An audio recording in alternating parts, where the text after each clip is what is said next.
Sir అయితే ఇప్పుడు మంగ్లీ వివాదం చూసుకుంటే మీరంతా చూస్తూనే ఉన్నారు. అంటే 150 కోట్లు స్కామ్ జరిగిందని అడ్వకేట్ సుబ్బారావు గారు చెప్పారు. సో అది ఎంతవరకు నిజం సార్? అది దానిలో ఉన్నటువంటి నిజం ఏంటి? ఆడదానికి ఆడదే శత్రువు అమ్మా. హ్మ్. అర్థమైందా? అంటే స్కామ్ జరిగిందంటారా? ఆడదానికి ఆడదే శత్రువు. హ్మ్.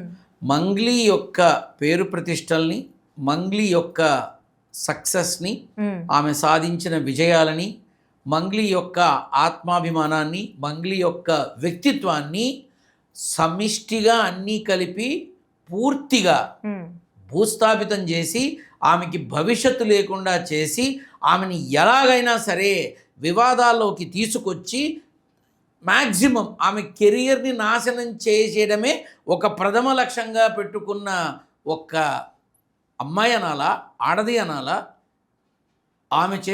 ఆమె ఈ అడ్వకేట్కి ఒక ఆయుధంగా మారి జరుగుతున్న పెంట తప్ప ఇందులో మంగ్లీకి 0.01% కూడా ఏ రకమైన మచ్చ లేదు. అంతే అంటారా? మీ మాధ్యమం ద్వారా నేను చెప్పేది ఒకటే, దయచేసి చంద్రుల్లోనన్నా మచ్చుందేమో, మంగ్లీలో లేదు.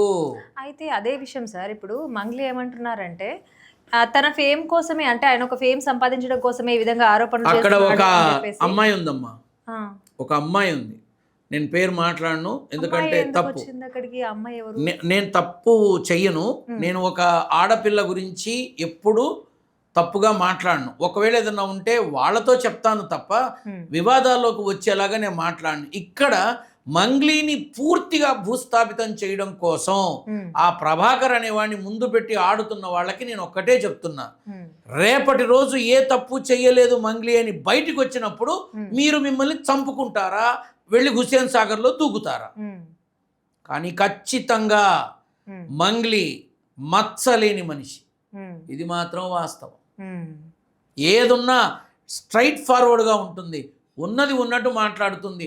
నాకు 1,00,000 కావాల్సిందే, ఇస్తే పడతా లేకపోతే లేదు అని అంటుందే తప్ప అట్లా కాదు మనం తర్వాత మాట్లాడదాం ఇలా ఉండదు తన దగ్గర. నాకు ఈ ప్రోగ్రాం ఉంది, ఈ ప్రోగ్రాం ఇది, అంతే. కేవలం తను అభిమానిస్తున్నారు పోనీలే అని ఒక మంచితనంతో తను వేసిన అడుగు ఎప్పుడు ఆ అవకాశం దొరికిందో అప్పటి నుంచి మొత్తం పూర్తిగా భ్రష్టు పట్టించి కెరియర్ లేకుండా చేసి ఈ రకంగా చేద్దాము అని నిర్ణయించుకొని చేస్తున్నారు. కానీ చెప్తున్నా, ఏ తప్పు చెయ్యలేదు మంగ్లీ అని అందరూ వింటారు. ఇవాళ ఏదైతే మన మాధ్యమాల్లో మనం చూస్తున్నామో, మంగ్లీ ఇన్ని కోట్లు, మంగ్లీ ఇలా చేసింది, మంగ్లీని ఇన్ని బాధలు పెట్టింది, ఇవన్నీ కూడా వాస్తవం కాదు. ఖచ్చితంగా చెప్తున్నా, వాస్తవం కానే కాదు. ఎవరికి లొంగదు మంగ్లీ, ఎవరికి లొంగదు, ఎవరికి సరెండర్ అవ్వదు, ఎవరి మాటలకి లోబడదు, ఎవరు ఏ రకమైనటువంటి ఆఫర్లు కానీ అంటారు కదా, ప్రలోభ పెడదామని చూసినా చచ్చినా దానికి లొంగదు. దాని పర్యవసానమే ఇది.